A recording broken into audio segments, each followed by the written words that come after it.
Hello, everyone. Charles Watts here. Welcome back to Inside Arsenal. It is Wednesday. We are halfway through the week. The weekend is getting ever closer, people. We are halfway there. I hope you're having a good day wherever you're watching or listening to this around the world. Thank you, as always, for joining me. I really do appreciate it. Going to get plenty to get stuck into today. We're going to talk about Viktor Gyokeres. Latest sort of transfer news and rumours about him. I'll give my thoughts on that. I'm going to talk about Noni Madueke. Lots of you asking me for my opinion on that as more reports circle about Arsenal's interest in the Chelsea winger. I've got lots of questions, as always, from you guys who have sent in. To thank you very much for that. Rodrygo on the bench again last night for Real Madrid in their Club World Cup match. Didn't come on, unused substitute for Rodrygo. So we'll discuss that. So lots to get stuck into. Just a quick one for Inside Arsenal Patreon members, the Arsenal Press Pass show with myself, Sam and Simon. We are sitting down a bit later on today to record that. If you want to get any questions in, get over to the Discord or on the Patreon message board and leave your questions for that. And I'll pull some of them together and get them included. If you guys who are not Inside Arsenal Patreon members yet and you want to become a member, you want to get access to that show, a few other different shows that I do as well, access to the Discord as well, which is a really great Arsenal chat community that we've got going on over there, then you can sign up below in the description. You can find a link to that. Just copy and paste it into your browser and become an Inside Arsenal member to support the channel. I'd really appreciate that. And thank you so much to all of you who have already signed up to become members. Right, let's get stuck into today's show, shall we? We'll start with Viktor Gyokeres, L'Équipe over in France, reporting that Arsenal are close to an agreement with Gyokeres. So not an agreement with Sporting, but close to an agreement with Gyokeres. Now, that started doing the rounds yesterday, and lots of people were messaging me going, what's this? I think a lot of people sort of misunderstood that report and thought it was a case of Arsenal have agreed or close to agreeing with Sporting. That's not what they're stating. And I'm a bit like, I looked at this and thought, I don't really get the report, to be honest, because Arsenal would have pretty much agreed with Gyokeres and his reps a long, long time ago. They know what the number is. They know what Gyokeres is going to want to come to Arsenal. I don't see wages at all being a problem. This is a guy who's doing everything he possibly can to try and force through a move to Arsenal. It's very, very clear. He's going on strike, basically. He's refusing to go back for pre-season training. Personal terms are not going to be an issue here. He would sign for Arsenal. Arsenal will know what it's going to take to get him. So it wasn't one that I immediately looked at and thought, something's really sort of moved forward here when it comes to the striker situation. Obviously, they've made the move. They're going for Gyokeres and not Sesko. It's not something that I looked at and thought that's the case. It was just something I looked at and just thought it's a bit of a weird report, to be honest, because that would have been done and dusted, pretty much sorted out behind the scenes a long, long time ago in the talks that he's been having with the Sesko camp, with the Gyokeres camp, with the Eze camp, for example, as we spoke about yesterday. We're getting a very clear idea and clear view of exactly how Andrea Berta operates as a sporting director since he's arrived. And he talks to multiple people, sizes up what the options are, learns what the terms are going to be, all that sort of stuff. And then obviously they will make their moves. So I didn't look at this for all you Gyokeres fans out there, and I know there's plenty of them. I didn't look at this as a real sort of seismic step in one direction. It was just a report that I kind of looked at myself and just thought, I don't really buy that. I don't think it moves the story on any further. I don't think we're any clearer, for example, of what striker it is Arsenal are going to go for, whether it be Gyokeres, whether it be Sesko. But that is what's the latest doing the rounds on him. Right, we're going to talk about Noni Madueke now. I did have lots of questions and more comments really than questions, and there's lots of people against this potential move. There's further reports circling of Arsenal's interest in the Chelsea winger. Again, my initial sort of view on this is Arsenal are scouring the market for wingers. They're talking to lots and lots of wingers. We know that. And Madueke seems like he is on that list that they've spoken to. People from the Chelsea side of things certainly seem to think that Arsenal have spoken to Noni Madueke's people to sort of learn what the terms would potentially be. Now, my personal view, and look, I've got a couple of questions on it here, so I'll bring these up before I get stuck into this. James says, hey, Charles, curious as to your thoughts on the possibility of Madueke coming in from Chelsea. My initial knee-jerk reaction was negative for the usual Chelsea signing reasons, Kepa aside, thinking maybe I'm overreacting to the possibility, especially if he's coming in for depth and is not the new left winger signing. Just listen to the latest Inside Arsenal Extra Time. Great stuff as always.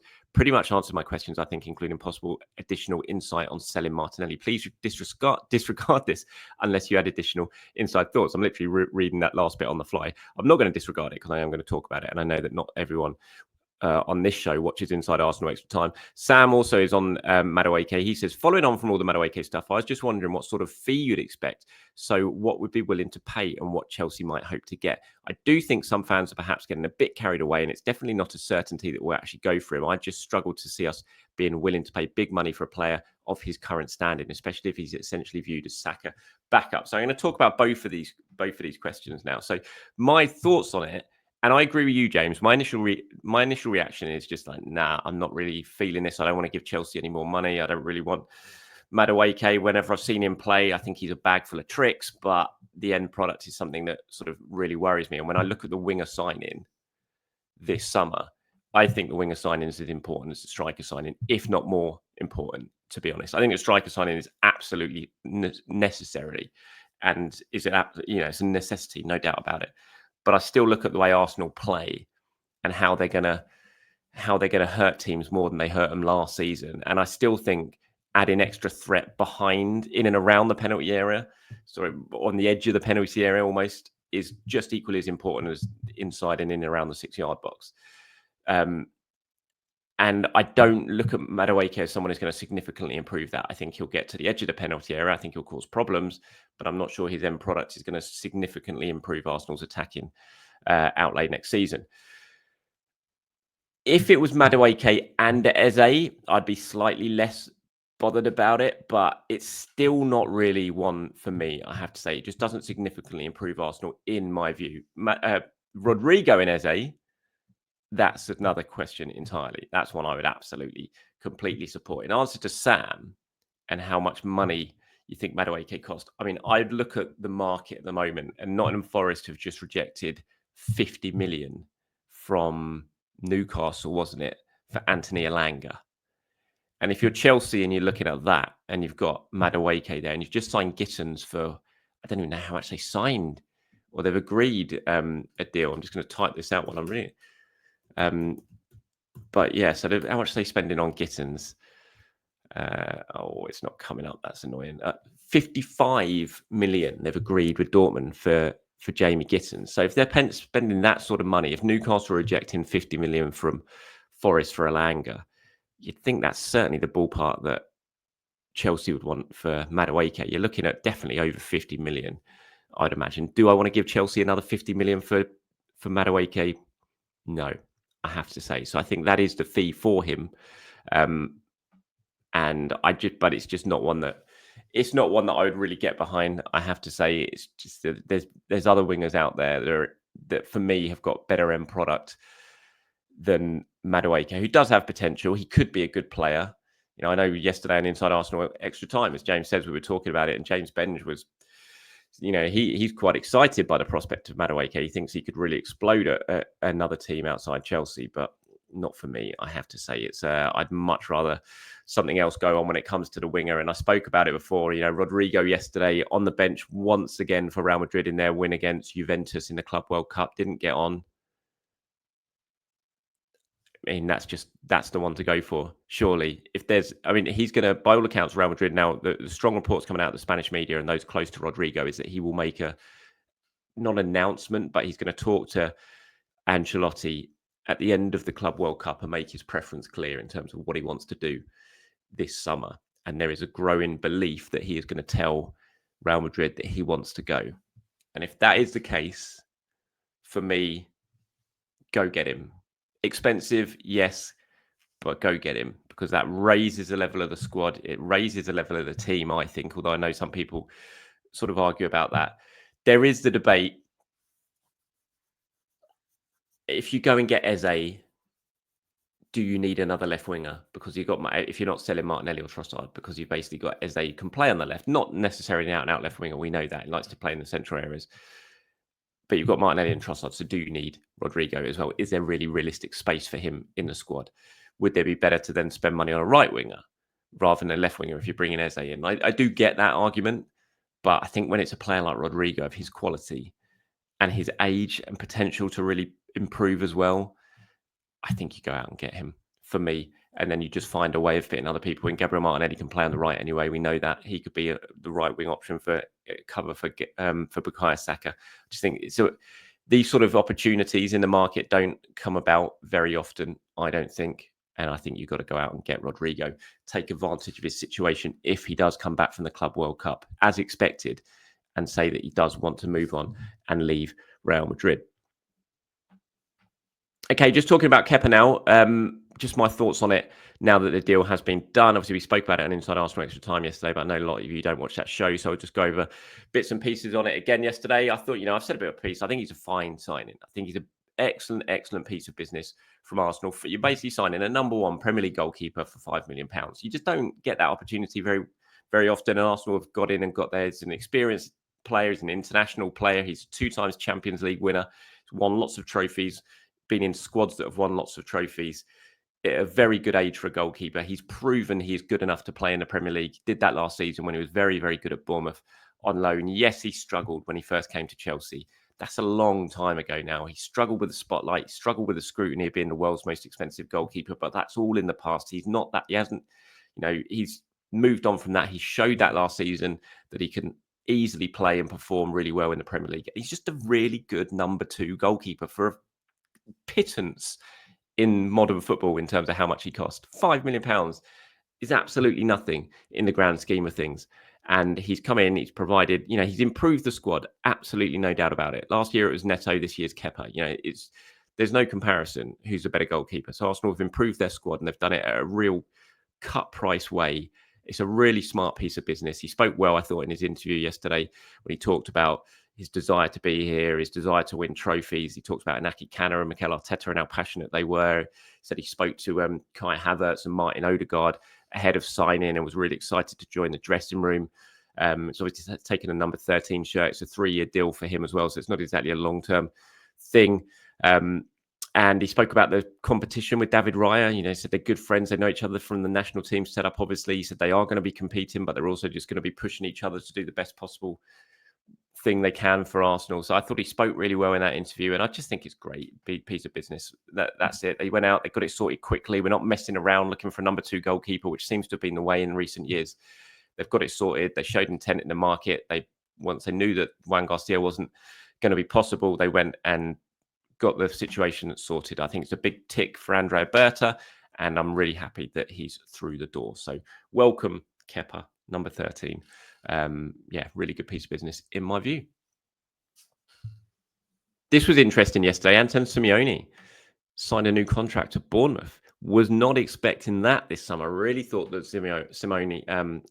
Semenyo. Did I call him Simeone? What am I talking about? Antoine Semenyo. Honestly, it's too early in the morning, people. Sorry, apologies. Antoine, if you're watching, I'm sure you're not, but I totally just mixed your name up there with the former Inter Milan manager. Semenyo, I think he's a really good player. I really do. And I was expecting him to move this summer. I didn't think he'd be at Bournemouth next season. I thought he'd go someone like Spurs, maybe, even Arsenal at a time. I thought it'd be a good move. He can play either side. He's got a real sort of rocket shot on him. I thought Arsenal could be an equation for him. Manchester United as well. The one thing I wasn't expecting was him to sign a new deal with Bournemouth, but he's done that. Semenyo signed until 2030. It's a 5-year deal. Great piece of business for Bournemouth. Fair play to them. But yeah, it's one player that has been mentioned as a possible Arsenal target, but he is staying put, certainly for this season. Anyway, so no Semenyo this summer. Right, moving on to a couple of questions and comments before we wrap this one up today. Aaron has got in touch and says, "Hi, Charles. While all the transfer news is buzzing for us, there are some doubts and questions over these immense links. First of all, how will the future lay out to Nwaneri and possibly even Dowman? I know it's too early to say about Dowman, but he'll certainly get his debut this season, only a matter of when. On Nwaneri, is it clear that the club views his long-term future in the 8 role rather than..." Sorry, I just had a message there. I just was making sure I hadn't missed anything. Rather than at right wing. If not, I can see why Arsenal is still looking for a Saka backup. Nwaneri performed well when Saka was absent. We just can't rely on youngsters. But at the same time, Nwaneri showed that he is more of a squad player. On Nwaneri, I think if Arsenal go out and sign a winger and they go out and sign Eze, I do think it is certainly how do I phrase this? I do think it is definitely a point of debate in terms of the plan for Nwaneri to get the amount of minutes that he would want and that Arsenal would want for his development to continue. I mean, you want as good, as strong as options as you possibly can all over the pitch. But I think that, that you look at the options of what Arsenal would have if no one went. Eze came in and another winger came in. Nwaneri will struggle to get minutes. There's no doubt about that. I mean, you would look at him as the out and out Odegaard backup in the squad, and that is a position where, as Aaron points out, Arsenal see Nwaneri playing long term. But it's about giving him the minutes that he needs to continue developing. So I think it's certainly something that everyone has to keep an eye on if new signings do arrive. Exactly what happens when Nwaneri, who of course only has 1 year left on his contract, and those talks haven't yet come to a successful conclusion. I imagine in those talks, Nwaneri and his people will be looking at what Arsenal are doing in the market and saying, okay, if we do sign it, how are we going to get enough minutes to really continue our development? So it's a balancing act Arsenal are going to have to sort of work towards, because the last thing you want to do is lose someone like Ethan Nwaneri. It would be a real hammer blow to Arsenal, to the fan base, to the academy, almost, for him to go at this sort of age. So I think it's definitely something to keep an eye on. And I think you're right to point it out, Aaron. You also say, second question, how will the sales of players go? We know Zinchenko, Kivior among players potential for sale. If we can generate some funds with these, not essentially Kivior, we will proceed to look for another left-sided defender as well, such as Joel Hatto.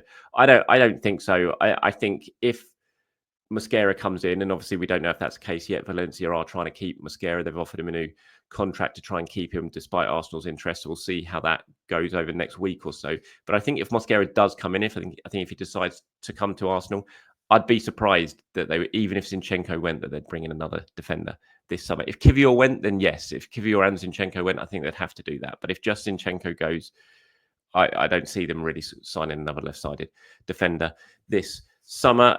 We got one here from 5 hours behind on the Discord. Says, on the question on if Arsenal would have to sell to sign Eze, a winger and a striker, I understand your point of view from a financial point of view due to UEFA's financial rules. However, if Arsenal can make the finances work from a football point of view, isn't 3 new attackers a minimum after last season?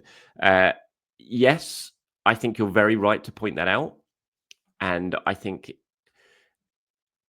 yeah, I mean, I think it is. I think when you look at it and you look at Arsenal's attacking options, I think 3 players in attack certainly makes them an awful lot stronger. And I think it makes them as equipped as the other sort of big teams out there. When you look at what Chelsea have got, for instance, in attack this summer, I think they've got 8 or 9 8 or 9 attackers so far in that squad, sort of top attackers, first team attackers. You look at Man City, look at the other options. You look at Liverpool, what they've got off the bench. I've seen Liverpool just rejected an offer from Bayern Munich for Luis Diaz. They want him to stay. You want as many good attackers as possible, and that's where Arsenal fell short last season. They didn't have the options to be able to really rotate and attack. Yes, injuries hit them hard. We know that, but even without the injuries, I still think they were behind a couple of their rivals. So, yeah, I think you're right. Another striker, and then 2 more sort of attacking players behind them, be it a winger or a more sort of creative number 10, number 8 type player.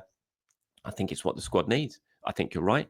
I think that's what Arsenal need to do to get to the next level. So, yeah, I hope they don't have to sell. I know, but by all accounts, it doesn't sound like they do. So, yeah, bring them in, bring them all in, strong as possible. That's what we want for next season. So, thank you very much for your question there, and thank you all of you for sending your questions and your comments in. Appreciate them as always. I'll be back tomorrow for my regular Inside Arsenal viewers. But remember, if you are a Patreon member, then the Press Pass show is coming a little bit later on today with myself, Sam Dean from The Telegraph, and Simon Collins from The Standard. Have a good day, everyone. Speak to you soon.